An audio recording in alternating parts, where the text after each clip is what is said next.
Can you see how many carrot seedlings are growing in my garden right now?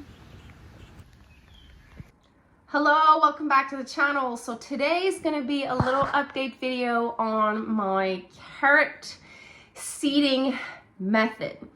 So I've been getting a lot of questions on how did it go, because this is a new method for me. So over the winter, I did some research, 2 methods of sowing seeds for carrots. One was sand, one was cornstarch. Sand, I didn't have it, but I did have cornstarch, so I went with that method. So I did a full video about that. It was a highly praised method, sand also. So I went with that. I think I experienced so many things in a little period of time, which the end result was an epic failure. Not the method, because of all the situation. So I soaked the seeds. I did the cornstarch mixture. I followed the instructions by the book. I think one small boo-boo I made is I let the seeds pre-soak a little too long. But I don't think it's that bad. Like, there's so many seeds in there, like obviously at least 50 to 75% would have survived.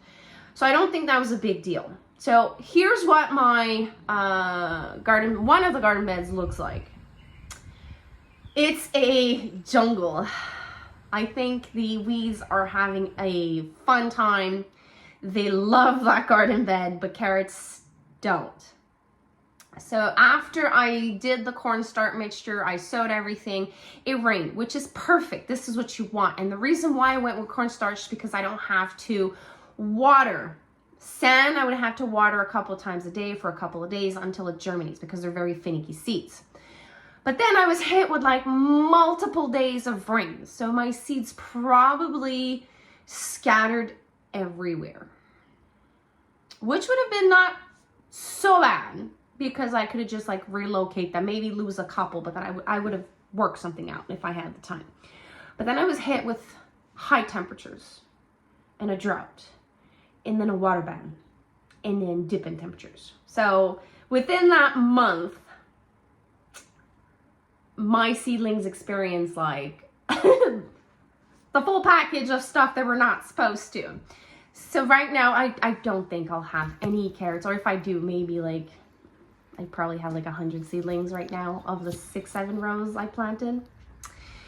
So I had to make an executive decision in the drought when when I read the water ban. I decided to save all the water around the house and water the garden of my important crops and my for preserving, and also my seedlings, tomato, peppers, eggplant, and all that. So sadly, I had to let go of those rows.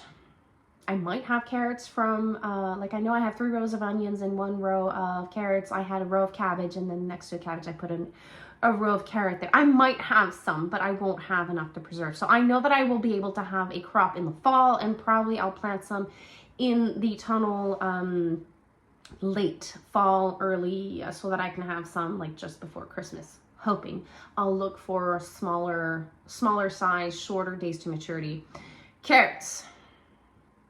But I'm gonna take this failure and I'm gonna try this fall the 2 methods, sand and cornstarch, to see what works better for me.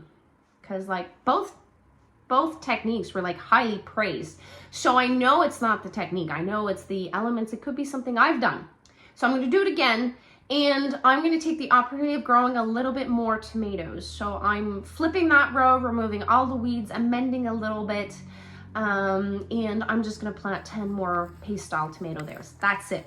I'm not gonna beat myself up, or peppers if I have leftover peppers. So don't get discouraged. If you try something and it fails, try to find out why it failed and what you can do to make it better. And that's what I'll do in the fall, and I'll make sure to tag you along, because you're learning as I am learning also, because carrots, I still haven't figured out how to grow them. So thank you for passing by the homestead today, and I hope you have a wonderful day. Take care. Bye. Thanks for watching.